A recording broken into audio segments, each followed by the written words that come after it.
The sweetest apple ice cream in my hands melts irresisting 33 degrees Celsius while I don't even notice it.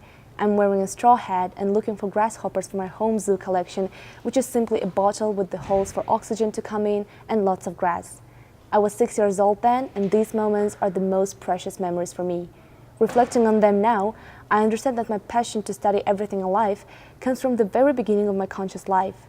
I still remember me running back home, opening my Oxford encyclopedia and drawing skeletons of dinosaurs and blue whales in my notebook, pretending an archaeologist.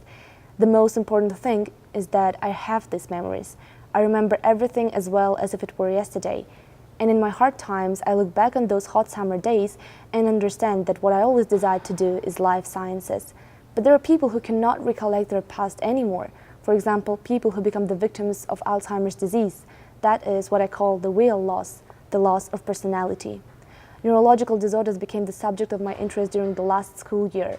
Before that, I researched stem cells and their properties, potency, and different therapies. The professor from Nazarbayev University and I investigated the growth and differentiation of stem cells. The process of cultivation and changing conditions reminded me of my home zoo for grasshoppers. As I once had the grasshoppers and the possibility to create suitable environment for them, I now have the possibilities to work with the stem cells and influence their differentiation. Decrease the level of oxygen and stem cells become blood cells.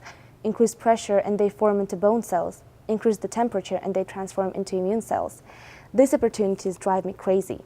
Stem cell-based approaches which are being elaborated for treatment of neurological disorders and their implementations are my main topics of interest.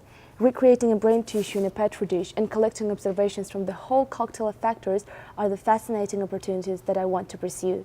I hope that one day, studying this major at your university will help me to fulfill my dream. I long for joining the laboratory research to research clinical therapies and make my contribution to the scientific progress. More than that, I want to change lives of people suffering from different forms of dementia because they lose themselves without even understanding it. This is the greatest pain for me.